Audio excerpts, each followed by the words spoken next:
Good afternoon, everybody. Welcome to another Rookie Card Collector 123 video. In today's episode, we are going to continue our look at Negro League baseball cards. Again, there was never any baseball cards produced in the United States for Negro League players.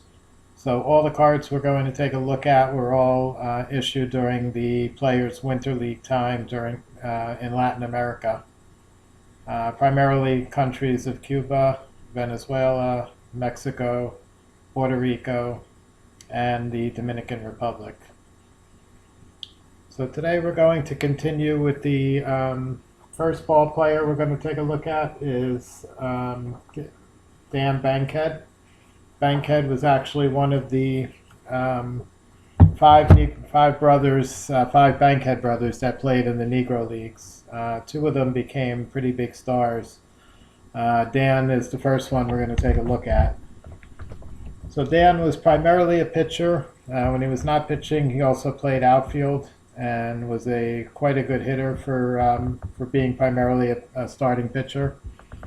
Bankhead began his Negro League career in 1940 and played in the Negro Leagues in the U.S. through 47.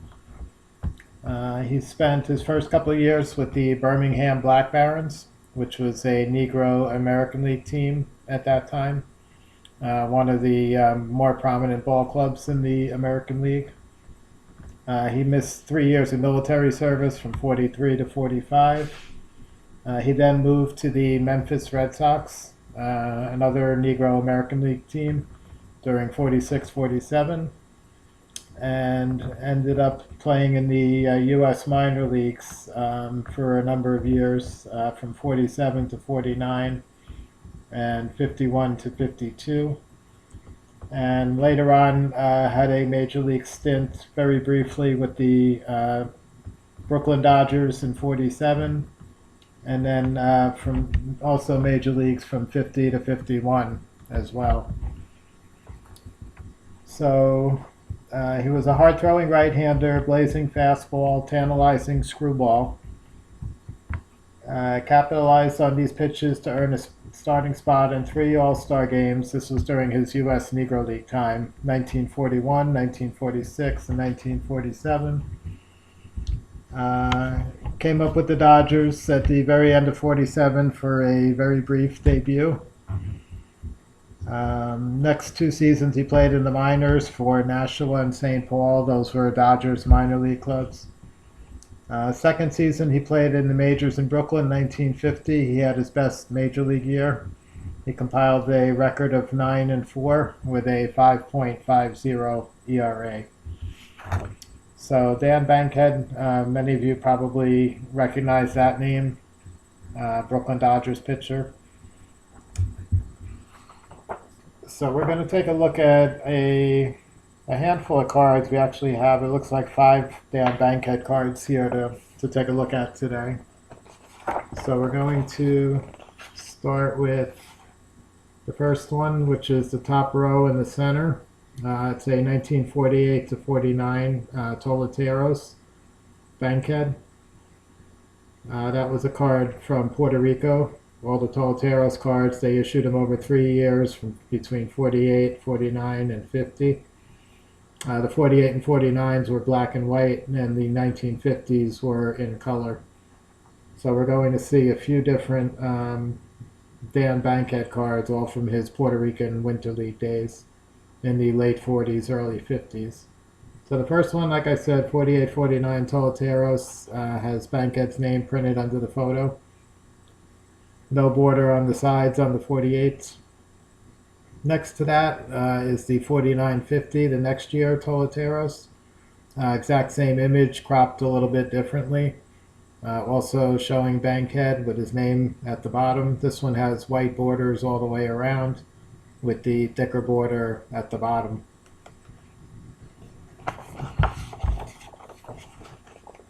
Next one we're going to look at after that is going to be the following Winter League season, 1950 to 51. We mentioned this is the one Toletero set from Puerto Rico that's in color. So that's again Bankhead, the white borders,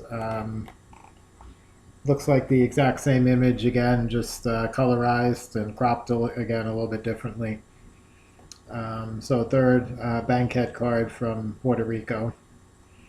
Next to that, in the center middle row, is a 50-51, another Toleteros. This one actually came from a separate set, though. These were called Toleteros in Action. They were a group of cards, a smaller set than the regular Toleteros cards, which are generally portraits. And like the name implies, these were action shots. This one's got a base runner and a fielder pictured there. Bankhead is shown on there. I should have mentioned the back of these Toleteros cards have the Toleteros advertising. They have a card number. Some of the card numbers were duplicated in the sets, so you can't really go by card numbers as far as identifying the players. They're all identified on front anyway. So the Toleteros in Action was the second 50-51 issue showing Bankhead from Puerto Rico. The inactions are maybe a bit easier to find than the regular 50-51s, but all these that we've looked at so far, all four sets, are extremely scarce, and population numbers on all of these cards generally are going to be in the 5 to 10 range. With some of the more obscure players, maybe only a handful or a few. Next bankhead we're going to look at is the following year, 51-52, Denia. That one pictures Bankhead. That one's actually even rarer than the Toleteros. He's pictured, that one is another color card, except for this time the name at the bottom is in red, as all the Denias were. And that one has a Denia advertising on the back. You can't see the backs here. And I mentioned in the first video, the values that are shown here, I self-published this Negro League Collectibles Guide back in 2013. So these were values that you would expect to pay back at that time, probably much different than what today's prices would be. So you can sort of disregard those numbers. The only real use for those values is going to be in comparison to other cards in the guide. Because at that time, everything was relative, so the higher dollar cards were still worth a lot of money, and lower dollar cards were worth less money. But those numbers themselves not too meaningful today. So those are the 5 cards I have to show for Dan Bankhead. Those are the only cards ever produced for him. The next player we're going to take a look at is going to be one of the other Bankhead brothers, Sam Bankhead. Sam and Dan were the top 2 of the brothers. 3 others also played in the Negro Leagues, but less prominent careers. Sam Bankhead was known for more of his hitting. He was an excellent shortstop and a terrific hitter. He played almost everywhere in the field. He pitched a little bit, but that was sort of just as a fill-in if the team needed him. Otherwise, he was primarily a infielder, outfielder, more shortstop than anything else. So he played in the Negro Leagues from 1930 to 1950, so he had a longer career than Dan did. He began his career with the Birmingham Black Barons all the way back in the 1929-30 era. Played with them on a couple of different occasions during the 30s. Played with the Kansas City Monarchs, the Pittsburgh Crawfords, also during the 30s. And then played for the Homestead Grays starting around 1940, basically till the end of his career in 1950. So spent about 10 years with the Grays. That was during the period where the Grays won 9 consecutive Negro National League pennants. Sam Bankhead played on the majority of those teams during the 40s. He was part of the great Crawfords team of the mid-30s and the Grays from the 40s, one of the strongest arms, and was a solid hitter. Had a lifetime .318 batting average in the Negro Leagues. and also played a number of years in winter ball. He played in the Mexican League, and also at the very end of his career, played in the Canadian League as well. So Bankhead never made it to the majors like his brother Dan did, but he was arguably a bigger star in the Negro Leagues during that time than Dan was. So we're going to look at now Sam Bankhead cards. We have two. So the first one we're going to look at is this 1949 to 50 Toleteros again. This is the very end of Sam's career. So he's pictured there. This is the one with the white borders around the edges. His name printed at the bottom. Toleteros advertising with a card number on the back. And alongside that, we have another card from that 51-52 Dania set that we saw before, the scarcer set than the Toleteros cards, also picturing Bankhead, also from Puerto Rico Winter League. So those are the two known Sam Bankhead career contemporary cards.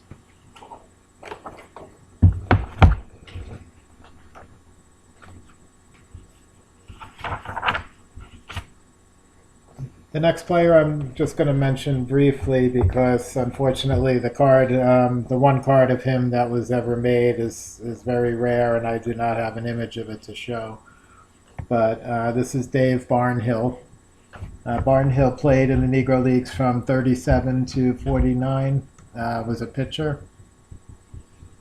Played for primarily the New York Cubans, and he also played from 49 to 53 in the U.S. minor leagues.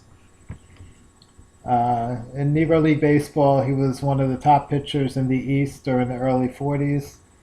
Had a record of 18-3 in 41, 26-10 in 43, and he was selected to start the 43 East-West All-Star game, pitching against Satchel Paige, who pitched for the West team, and Barnhill started for the East team.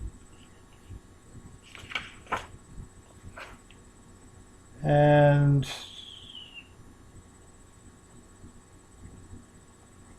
he spent 3 winter seasons in Marianao, Cuba, led the league in strikeouts. This was starting in 47, compiling a record of 10-8 with a 2.26 ERA. And the following season, he had a record of 13-8 with a 2.81 ERA. So also an excellent pitcher in Latin America during the winter leagues. And as I mentioned, I don't have a picture, I don't have an image of the Barnhill card, the one card produced of him. But it was the 1948 to 49 El Indio card. These are from Cuba. These are extremely rare, tougher than any of the Puerto Rico sets that we just talked about. Most of the populations on these are 1 or 2. Barnhill appears in that set. It's got a black or a dark brown border surrounding the image, and then on the back has the player info and the advertising for El Indio Tobacco Company.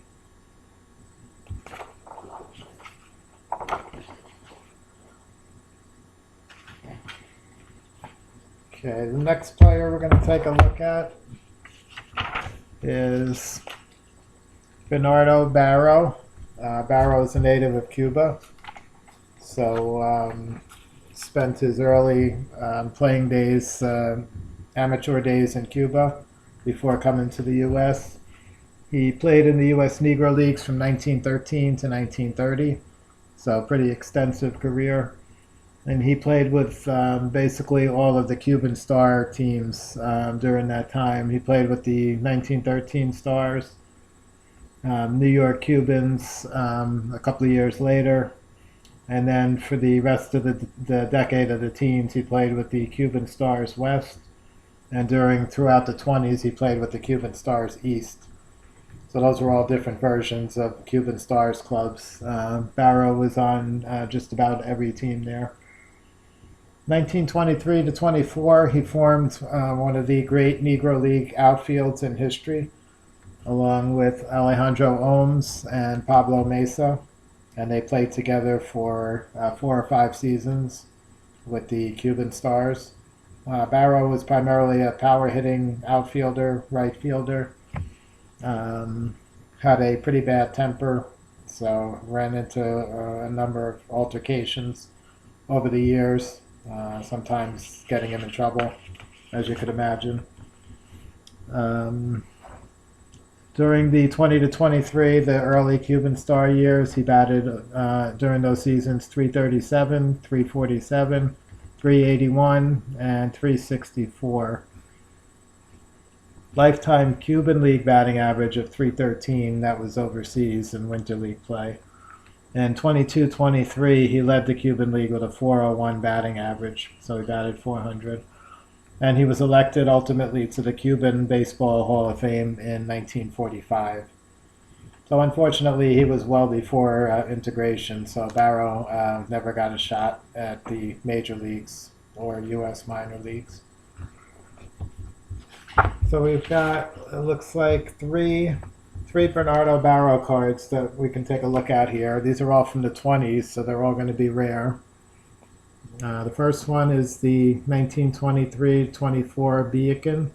That was a tobacco company in Cuba where he was playing. And that one's got his image, his name and position are underneath, along with the team name. And the back has the Beacon advertising, which of course you can't see there. Next to that, we have also 23-24. This is Nacionales. This was another Cuban tobacco company. This card has a portrait headshot only of Barrow inside a circle that says baseball on top of it. Nacionales was a huge set of about 900 cards they made of all different sports. But not only sports, they made celebrities, actors, movie stars, all popular people in the public eye during that time period, during the 20s in Cuba. So that's Barrow on that one. And then the last Barrow is the same season, 23-24, Tomas Gutierrez. Picturing Barrow with the Almendares Club. Again, all three of these are very, very scarce. Populations on these is primarily in the 5 to 10 range, typically. And Barrow, again, playing in Cuba during the 20s and being his homeland. So those three nice cards of Barrow there.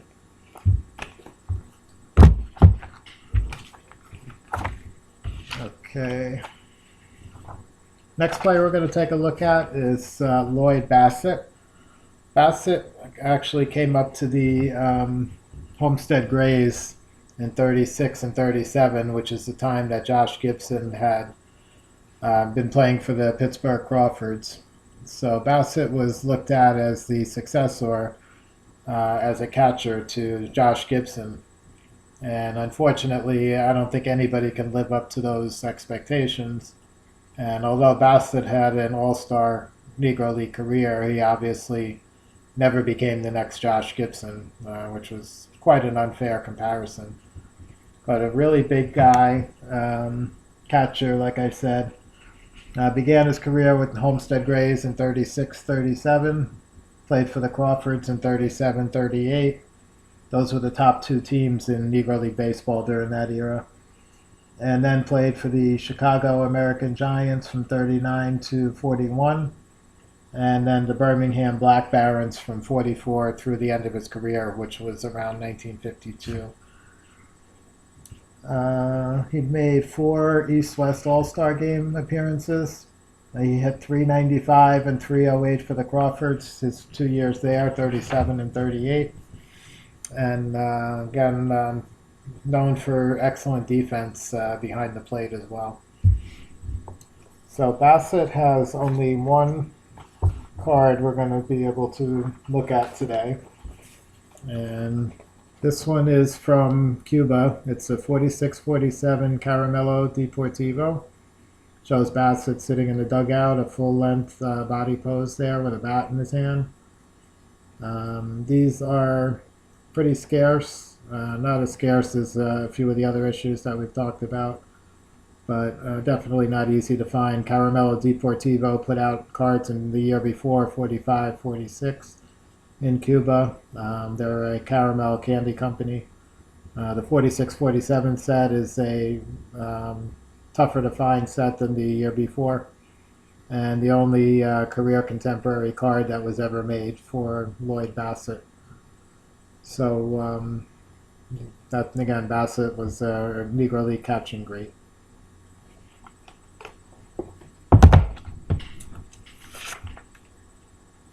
Okay, the next player we're going to look at, I'm not going to spend a lot of time on because again, I don't have an image of his one card that was produced, but it was for William Bell Sr. Bell played mainly for the Kansas City Monarchs from 1923 to 1930. So he played on the 24-25 back-to-back Negro American League champion Monarchs team. He also played later on with the Grays, Homestead Grays in 32, and the Crawfords from 33 to 35, and then the Newark Eagles in the later 30s, 36, 37. The one card that we had for Bell during his career, I believe it's a manager card because at this stage he was managing in the Negro Leagues and Winter League. So this was 46-47. It's from a set called Al Montague, which was also a Cuban baseball set that was produced. And these are cards that were printed 4 on a page inside a Cuban magazine, sports magazine called Al Montague. And you took the 4 cards and you basically cut them out. Each card had somewhat of a white border around the edges. You cut them out, and there was a scrapbook, not a scrapbook, there was an album produced, and you were supposed to glue them into the album, which accounts for the severe damage on most of these rare cards when you do find them, usually very low grade. Usually a lot of back damage and paper loss and that kind of thing. But Al Montague is very tough to find, tougher than the Caramellos that we looked at for Lloyd Bassett. Again, William Bell Sr. He was a pitcher, outfielder, and manager, like I said, later on in his career.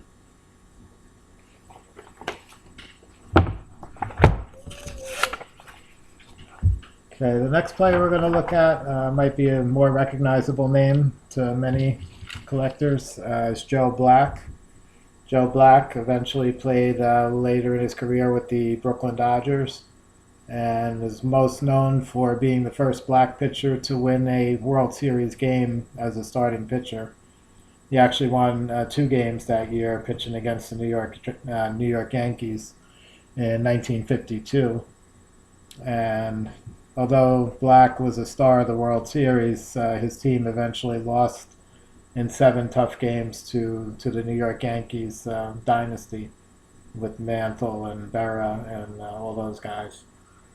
So Joe Black, his Negro League career ran from 1943 to 1950. Again, he was a starting pitcher. Spent that entire time with the Baltimore Elite Giants, one ball club. One of the top teams in the Negro Leagues at that time. Roy Campanella was also famous for playing for the Baltimore Elite Giants for several of those seasons. So they were battery mates during that time. He was military service from 43 to 45. And then he played in the minors, the U.S. minors, 3 different years, 51, 54, and 57. And the major leagues with the Dodgers from 52 to 57. So with his time in the Baltimore Elite Giants in the U.S. Negro Leagues, he put up records of 10-5, 11-7, and 8-3. And he was selected as the starting pitcher for the East squad in the 1950 East-West All-Star Game. We mentioned his success in the World Series, pitching against the Yankees. So we have one Joe Black. He's got several Major League cards that were put out by Topps when he was with the Dodgers. But prior to that, we have one card of Joe Black when he was playing Winter League ball. It's pictured here. So Joe Black is in the 1952 to 53 Victoria set. which was another Cuban tobacco company. Black played in Cuba during winters for several seasons. And this is a pretty popular, pretty high demand card given Black's success in the major leagues, and especially in that 52 World Series. So this is a highly desirable card. The Victorias are very scarce. Again, populations on these are probably in the 5 range for a lot of the players. Some of the more obscure guys probably less than that. So the only pre-major league card for Joe Black.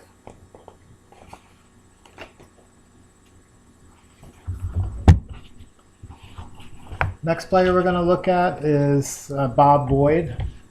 Bob Boyd also might be a recognizable name. He spent several years in the U.S. major leagues.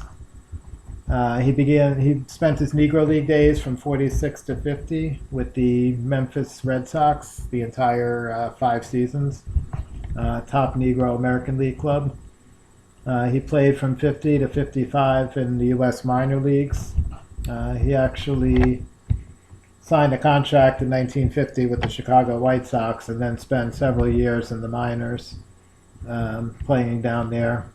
And then he played in the major leagues in 51 briefly, 53, 54, and then 56 to 61. During his 4 Negro League seasons in the Negro American League, he posted averages of 339, 376, 375, and 356. So he was a fantastic hitter, very consistent. Played first base almost exclusively.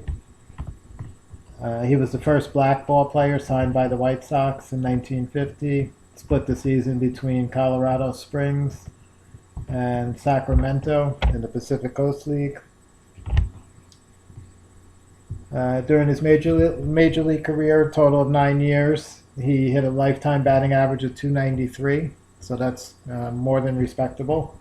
His best year was 57 when he batted 318. And as the Baltimore Orioles were a new club in the American League at that time, he was the first ever Baltimore player to hit over 300. So Bob Boyd had significant place in not only Negro League history, but also the major leagues, being first African American ball player for a ball club. So Boyd has 2 cards we're going to look at. So Boyd played 1950 to 51. He's in the Toleteros series, and he played in Puerto Rico. So those were printed in color. That was the year they made the color cards. And playing for Mayaguez.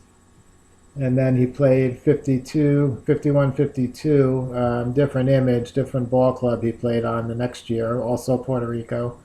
He's in the Dania set, which is the rarer of the 2 sets there, also picturing Boyd. Boyd also had several major league cards when he came up to the White Sox and with the Boston Red Sox later in his career. But these are the 2 that would be his 2 earliest cards ever produced. And we've got one more ball player we're going to look at today, which is Ramon Bergana.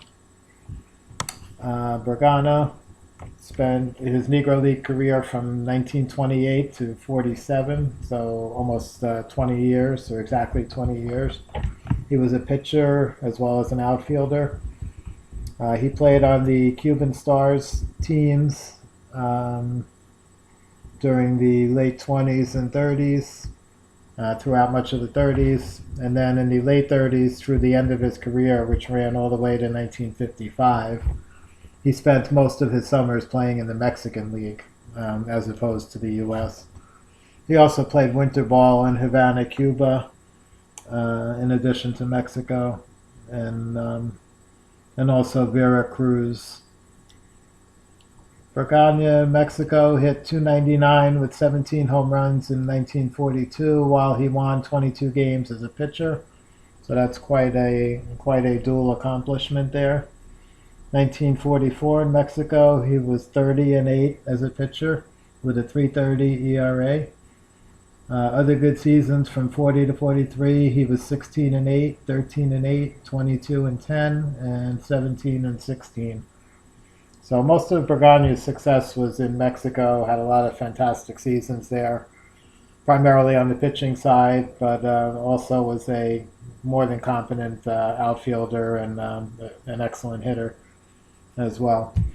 So Bergagne, we only have one card to look at. He only had one career contemporary card produced, which is going to be the 1945 to 46 Caramello Deportivo. That was the Caramel Company, candy company out of Cuba. That was during his Winter League playing days. And those cards had Caramello advertising on the back. They were produced also with an album that they were meant to be glued into. So again, damage and condition is typically a major challenge with these cards. So that's Ramon Bergagne. So that's going to wrap up our episode today on a look back on some of the Negro League stars that played mainly from the 20s through integration. The only cards they ever had produced in Latin America, since the U.S. never printed anything.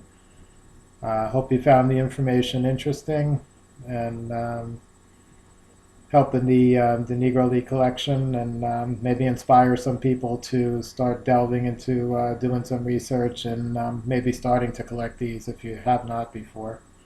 A lot of really interesting sets, a lot of really interesting ball players, really interesting stories, and not a lot of people know about it. So one of the things I always say is knowledge is power. The more you know compared to others, the better off you're going to be. So anyway, hope you enjoyed the video. Have a great day, and I'll catch you guys on the next one.